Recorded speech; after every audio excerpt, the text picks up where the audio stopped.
Salve, salve turma, salve, salve Oliverito, bom dia pra galera. Preparem-se minhas irmãs, meus irmãos, para um longo ano de 2026, um longo ano. Ganhamos ontem do Inter de Santa Maria, é verdade, mas apresentamos vários problemas, vários erros, problemas que não serão consertados até quarta-feira que vem, quando o Inter estreia no Brasileirão contra o Atlético Paranaense. Eu nem falo do Grenal. O Grenal até que deve ter muitas mudanças, né? O Pesolano, pelo menos ontem, chegou a citar 4 a 5 mudanças para o Grenal. Uma mudança, por exemplo, que eu acho que para o Grenal, para emergência, precisa. Daqui a pouco, se o Pesolano quiser manter o plano de ontem para o resto do ano, com o tempo, enfim, ok.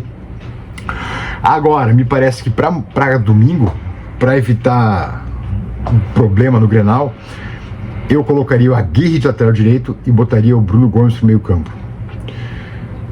Aí pelo menos e tiraria o Vitinho, tá? Tiraria o Vitinho. Isso para começo de conversa.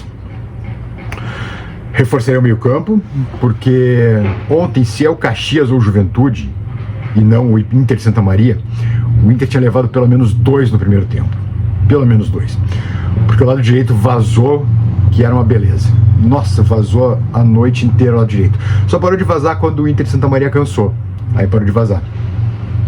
Porque o Vitinho não recompôs. O Paulinho não conseguiu cobrir as costas do Bruno Gomes, ainda que o Paulinho tenha ido bem no jogo. Nem o Ronaldo também não conseguiu. E foi um horror aquele lado direito. Foi um horror. O lado esquerdo também não foi muito diferente. Acho que o lado esquerdo, até a ideia é boa, mas Carboneiro com o Bernabé, pelo menos ontem, não funcionou. Os dois se embolaram em muitos momentos no ataque. Parecia que estavam batendo cabeça. Os dois, tipo, um não tinha que estar ali, o outro tinha que estar chegando, enfim, não se acertaram.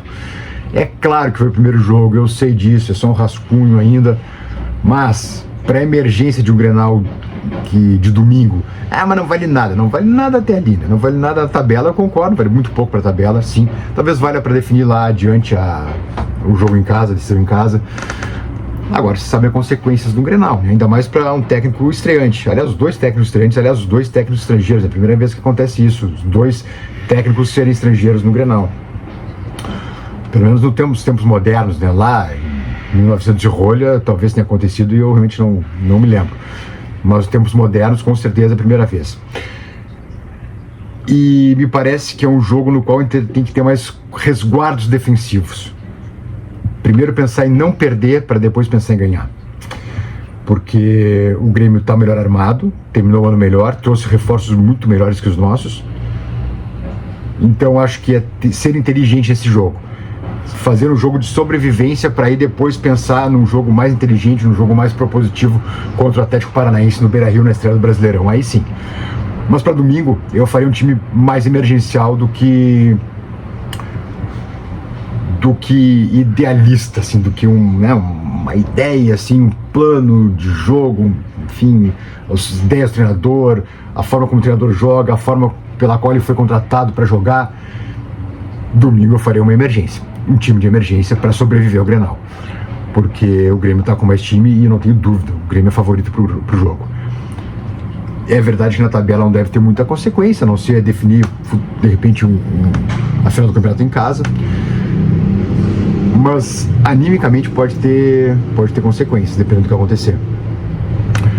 E pelo que eu vi ontem, eu vi uma defesa muito frágil, um meio-campo ainda bastante enferrujado, tendo que tirar o limo das férias e da pré-temporada,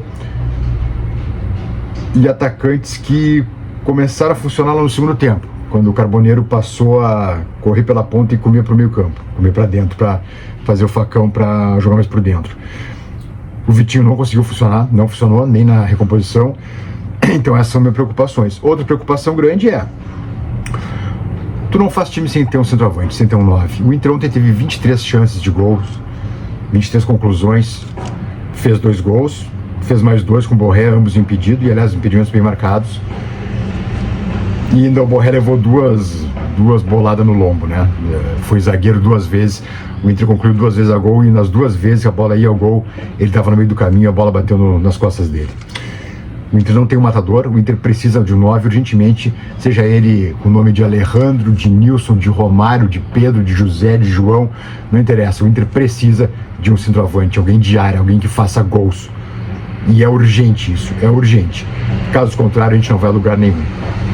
Relógio na tela, por favor, meu caro Marcelo Benfica, por gentileza, aqueles 5 segundinhos para deixar o like no vídeo e também se inscrever no canal. Bora lá.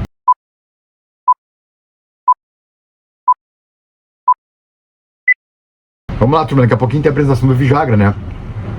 O pessoal até deixou em aberto se esse Vijagra de repente pudesse jogar o Grenal. Eu acho que não tem nem tempo hábil para fazer o registro trabalhista dele no Brasil. Não sei, a não ser que o Inter seja muito ágil, mas não sei. Então eu descartaria o Vijagra para o Grenal. E daqui a pouco pode contar com ele para contra o Atlético Paranaense, para estreia no Brasileirão. Não conheço o jogador, só sei que é primeiro volante, vi lances dele. Vem para ser titular, evidentemente, no lugar que hoje é ocupado pelo Ronaldo. E bom, é uma expectativa, né? É mais uma aposta do Inter. Uma aposta num clube que está sem dinheiro e que por vezes ainda gasta errado. Tomara que dê certo, vai ser apresentado daqui a pouquinho. E um time que precisa demais de reforços, mas bem mais que um 5, me parece que o Inter precisa de um 9. Esse sim é urgente, urgentíssimo, e eu já teria buscado um 9 antes mesmo de um 5. Tomara que o Inter corra para buscar, mesmo que seja o Alejandro, não importa, alguém de área, alguém que faça gols. Ou daqui a pouco buscar o Gustavo Guin na base, sei lá. Ricardo Matias não há mais, né? Já mandaram embora. Mas precisa de um 9 com urgência. O Inter cria, mas assim como em 2025 o Inter não faz gols. Beijos, esperando um 9.